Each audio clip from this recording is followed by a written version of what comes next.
নমস্কার, আমি সুচিত্রা পিঠে ভিলেজের রান্নাঘরে আপনাদের সবাইকে স্বাগত জানাই। আজ আমি আপনাদের সাথে শেয়ার করব গন্ধ পাতার ঘন্ট।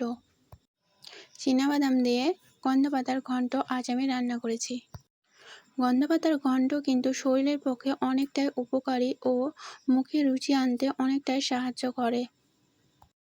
গন্ধ পাতা কিন্তু মুখে রুচি আনতে অনেকটাই সাহায্য করে। তো চলুন মেন রেসিপিতে ফেরা যাক। আমি এখানে নিয়ে নিলাম 1 পোয়ার সমান মটর ডাল। তারপরে ডালটাকে ভালোভাবে জল দিয়ে ধুয়ে নিলাম 2 বার।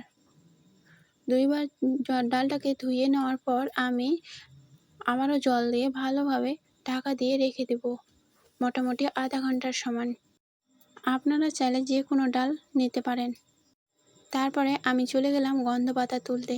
এই যে পাতাটা দেখে বুঝতেই পারছেন যে আমি কোন পাতাগুলো তুলছি। আর এই পাতার না কিছুটা কোয়ালিটি আছে। পাতাটা উপরটা হবে খসখসে টাইপের ও নিজস্ব একটা গন্ধ থাকবে। পাতাগুলো আমি সুন্দরভাবে ভালো করে অনেকটাই তুলে নিলাম ও তুলে নেওয়ার পরে আমি বাড়িতে নিয়ে আসব। আর হ্যাঁ, এই পাতাগুলো না বাড়ির আশেপাশেই খুঁজলেই পেয়ে যাবেন, বিশেষ কোনোভাবে কোনো জায়গায় যেতে হবে না। তো দেখতে পাচ্ছেন যে আমি কতগুলো পাতা তুলেছি। আমি প্রায় অনেকটাই পাতা তুলেছি ও পাতাগুলোকে ভালোভাবে জল দিয়ে আমি 2 থেকে 3 বার সুন্দর করে ধুইয়ে নেব। তারপর যে আমি ডালগুলো ভিজিয়ে রেখেছিলাম ওই ডালগুলো সুন্দরভাবে বেটে নেব। আপনারা চাইলে মিক্সার গ্রাইন্ডারও বাটতে পারেন। তারপর একই রকমভাবে গন্ধ পাতাগুলোকেও আমি শিলনোড়াতে ভালোভাবে বেটে নেব। আমি কিন্তু অল্প একটু জল দিয়ে ভালোভাবে সুন্দর করে বেটে নিয়েছি। এই যে বাটা দেখে বুঝতেই পারছেন কতটা সুন্দরভাবে আমি বেটেছি। তারপর বাটা কমপ্লিট হলে আমি এক থালার একটা সাইডে উঠিয়ে নিলাম ও এই যে আমি যে চীনাবাদামগুলো নিয়েছিলাম সেই চীনাবাদামগুলো ভালোভাবে তেলে ভেজে নিলাম। আমি অল্প একটু তেল নিয়েছি, অল্প একটু তেল নিয়ে আমি ভালো করে সুন্দরভাবে ভেজে নিয়েছি কড়া কড়া করে।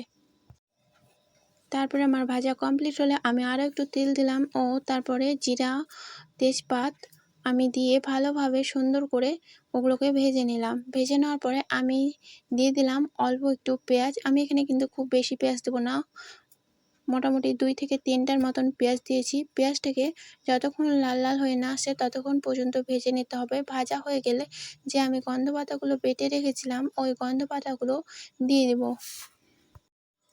দিয়ে দেওয়ার পরে আমি মোটামুটি আবারও 3 থেকে 4 মিনিটের মতন সুন্দরভাবে ওই পাতাটাকেও ভেজে নিতে হবে। আমার নাড়াচাড়া দেখে বুঝতেই পারছেন আমি কত সুন্দর করে ভেজে নিচ্ছি। এরকমভাবে ভালো করে ভেজে নিতে হবে। আমার ভাজা কমপ্লিট হয়ে গেলে আমি ওগুলোর মধ্যেই ডাল দিয়ে দিলাম। ডাল যে বেটে রেখেছিলাম ওই ডালগুলো দিয়ে দিলাম ও একই রকমভাবে আবারও আমি সুন্দরভাবে 3টাকেই সুন্দর করে ভেজে নিতে হবে। তারপরে সবকটা জিনিস ভেজে নেওয়া প্রায় সবকটা সুন্দরভাবে মাখিয়ে নিলাম, একসাথে মিলিয়ে নিলাম ও মিলিয়ে নেওয়ার পরে আমি স্বাদ অনুসারে লবণ দিলাম, 1 চামচ দিলাম হলুদ, 1 চামচ দিলাম লঙ্কা গুঁড়ো ও আর একটু আমি তেল দিয়ে দিলাম। আমার এখানে তেলের পরিমাণটা প্রথমে কম লাগছিল তার জন্য আমি তেল দিলাম।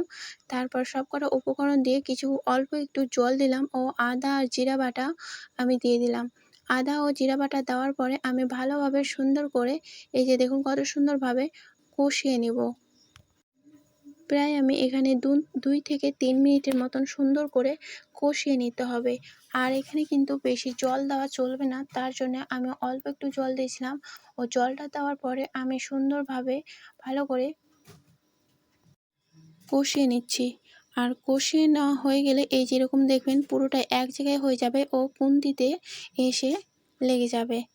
আমার রান্না দেখে বুঝতে পারছেন যে আমার কেমন হয়েছে, সে এইরকমই হবে ও কড়াইয়ের আশেপাশে লেগে যাবে, তখনই ভাববেন যে আমার হয়ে এসেছে, রান্নাটা হয়ে এসেছে।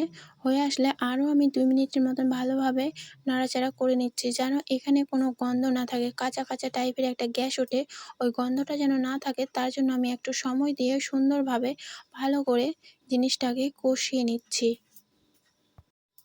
আর হ্যাঁ, আমার ভিডিওটি দেখে যদি আপনাদের ভালো লাগে চ্যানেলটিকে সাবস্ক্রাইব করে পাশে থাকার অনুরোধ রইল।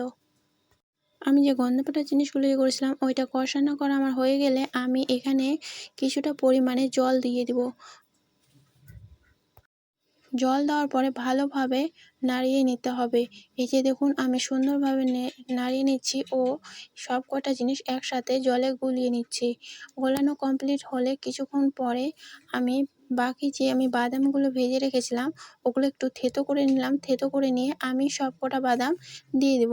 দেওয়ার পরে মোটামুটি আমি আবারও 2 থেকে 3 মিনিটের মতন ভালো করে যতক্ষণ পর্যন্ত ফুটিয়ে না আসে ততক্ষণ পর্যন্ত জাল দিয়ে ফুটিয়ে নেব।